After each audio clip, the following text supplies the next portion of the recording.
இன்றைக்கு இருக்கின்ற இளைய சமுதாயம் தலைவர்களை தேர்ந்தெடுக்கக்கூடிய முழு உரிமை உங்களுக்கெல்லாம் உண்டு. யாரையும் கையை பிடிச்சி இழுத்துட்டு வந்து ஓட்டு போடணும்லாம் சொல்ல முடியாது. நீங்கள் ஏற்கனவே முடிவு பண்ணி தான் வச்சுருப்பீங்க. இருந்தாலும் நாடு சார்ந்து, நாட்டு மக்கள் சார்ந்து, ஒரு பொருளாதாரம் சார்ந்து நாம் தெரிந்து கொள்ள வேண்டும்.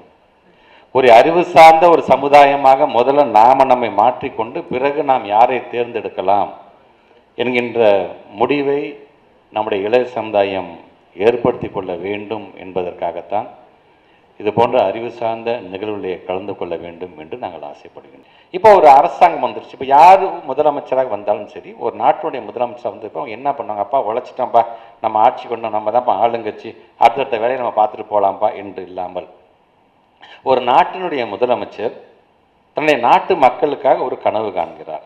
தனிப்பட்ட கனவு இல்லை, ஒட்டுமொத்த நாட்டு மக்களுக்கான கனவு. அந்த நாட்டு மக்களுக்கான தன்னுடைய கனவினுடைய நியாயத்தை எடுத்து சொல்கிறார். எதற்காக இது வளர வேண்டும், ஏன் அந்த $1 trillion அமெரிக்கன் டாலர் எக்கானமி நான் சொல்கிறேன், ஏன் வளரணும், அந்த நியாயத்தை எடுத்து சொல்லி மக்களோடு மக்களாக பயணிக்கிறார். மக்களோடு மக்களாக இந்த அரசாங்கம் உழைக்கின்றது, மக்களோடு மக்களாக சேர்ந்து இந்த நாடு வளர வேண்டும் என்று அவர் ஆசைப்படுகிறார்.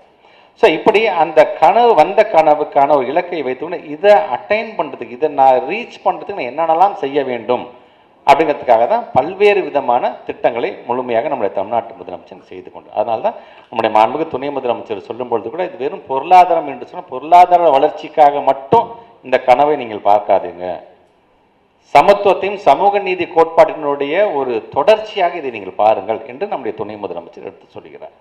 ஸோ இது ஒரு நாட்டினுடைய பொருளாதாரம் வளர வளர இதெல்லாம் நம்ம வந்து பார்க்க போகிறோம். இப்போ நம்ம வந்து சோஷியல் மீடியாவில் பார்க்குறோம், நம்ம ரீல்ஸ் பார்க்குறோம், நிறைய யூடியூப் கண்டென்ட்லாம் பார்க்குறோம். அப்போ நிறையா வல்லுநர்கள்லாம் சொல்கிறாங்க இந்த சேவிங்ஸ்னால் என்ன, சேவிங்ஸுங்கிறது எவ்வளோ முக்கியம் என்று சொல்கிறாங்க. நமக்கு அதை பற்றிலாம் தெரியல. நமக்கு என்ன பண்ணிக்க, நம்ம அப்பா அம்மா நம்மளை பார்த்துக்கிறதுனால அரசாங்கம் புதுமை பெண் திட்டம், தமிழ் புதன் திட்டம் கொண்டு வரதுனால நம்ம அதை பற்றிலாம் பெருசாக செஞ்சுக்க. ஆனால் சேவிங்ஸுங்கிறது எவ்வளோ முக்கியம்னு சில வல்லுநர்கள்லாம் பேசுகிறாங்கன்னா அவர்களுக்கு அந்த அறிவு எப்படி வந்தது, அதற்கு காரணம் இது போன்ற புத்தகங்கள் வரும்போது அந்த புத்தகங்களை படிக்கும் பொழுது நமக்கு அதுக்கான அட்வைஸை கொடுக்குறாங்க. அவங்க சேவிங்ஸ் எவ்வளோ முக்கியம், அதை நீங்கள் எப்படி நீங்கள் சேவ் பண்ண வேண்டும் பணத்தை அப்படின்னு அவங்க சொல்கிறாங்க.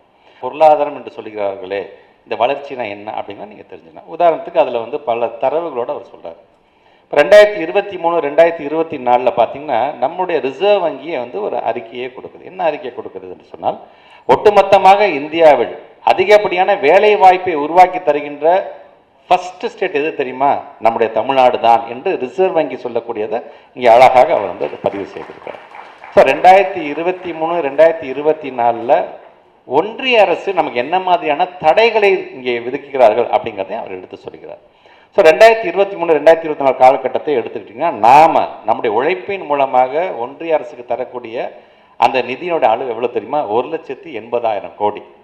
அந்த 1,80,000 கோடி என்பது டைரக்ட் அண்ட் இன்டைரக்ட் டேக்ஸ், நேரடியாகவோ மறைமுகமாக விதிக்கப்படுகின்ற வரியின் மூலமாக நம்ம அவங்க கொடுக்குறோம். ஆனால் அதே ஆண்டு ஒன்றிய அரசு நமக்கு கொடுத்த அந்த பணம் எவ்வளோ தெரியுமா, திருப்பி நம்ம கொடுத்த பணம் வெறும் 45,000 கோடி தான் என்பதை அங்கே மிக தெளிவாக அவர் எடுத்து சொல்லுகிறார்.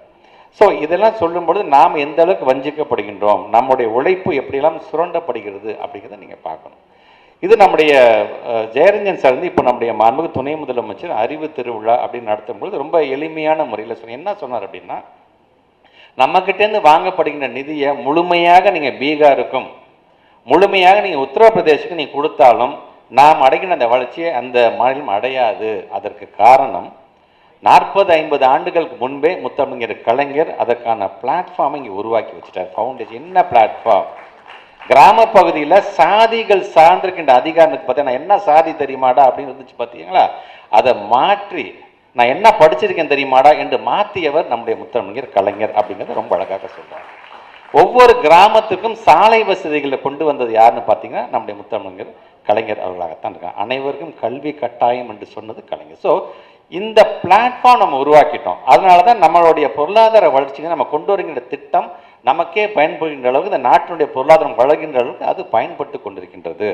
ஆக இந்த அடித்தளத்தை மனதில் வைத்து தான் நம்முடைய மாண்புமிகு தமிழ்நாட்டுடைய முதலமைச்சர் முத்துவேல் கருணாநிதி ஸ்டாலின் அவர்கள் இந்த $1 trillion அமெரிக்கன் டாலர் எக்கானமி சாத்தியப்படும் என்கின்ற அந்த கனவை இன்றைக்கு அவர் கண்டு கொண்டிருக்கின்றார்.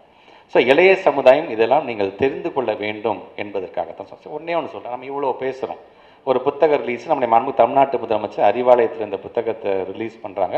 இது சார்ந்த ஒரு அறிமுக நூல் கூட்டம் நம்ம நடத்திட்டு இருக்கோம். நம்ம இது சார்ந்த 40-50 ஆண்டுகள் முன்பு எப்படிப்பட்ட ஒரு அடித்தளத்தை முத்தமிழ் கலைஞர் உருவாக்கியிருக்காங்க. ஸோ இது நம்முடைய ஜெயரஞ்சன் சாருடைய வரிகளிலே அந்த எளிமையான முறையிலே சொல்ல வேண்டும் என்று சொன்னால், நாம் இப்படி யோசித்து இப்படி ஒரு நிகழ்ச்சியை நடத்தி கொண்டு இருக்கும் பொழுது ஒன்றியத்தை சார்ந்திருக்கின்ற கூடிய அவங்களுடைய ஐடியாலஜி எப்படி இருக்குதுன்னு பாருங்கள். நாங்கள் மீண்டும் நம்மநாட்டை ஒரு அயோத்தியாக மாற்றி காட்டுவோம், இங்கே இருக்கின்ற மனிதர்கள் நாங்கள் பிரித்து ஆளுவோம், நாங்கள் இங்கே கலவரத்தை நாங்கள் கொண்டு வருவோம், இன்னும் ரூம் போட்டு யோசித்து நீங்கள் நம்மளெல்லாம் பிரிக்கக்கூடிய செய்தி அவங்க செஞ்சிட்ருக்காங்க. ஸோ நாம் எப்படி சிந்திக்கிறோம், அவர்கள் எப்படி சிந்திக்கிறார்கள் என்பதை நீங்கள் பார்க்க வேண்டும். நம்முடைய தமிழ்நாட்டு மக்களை பொறுத்தவரைக்கும் நம்முடைய தமிழ்நாட்டு முதலமைச்சர் சொல்வது மாதிரி இங்கே அறிவா அல்லது வேறு விதமான ஒரு அரசியலா என்று எடுத்துக்கொண்டால், நம்முடைய மாண்பு தமிழ்நாட்டு முதலமைச்சர் சொல்வது போல இங்கே எங்களுடைய தமிழ்நாட்டு மக்கள் அறிவு சார்ந்த பக்கம்தான் போய் நிற்பார்கள். ஏன்னா அறிவை தரக்கூடிய எங்களுடைய திராவிட இயக்கம் தான் என்பதை அவங்க அடிக்கடி எடுத்து சொல்லிக் கொண்டே இருக்கிறார்கள்.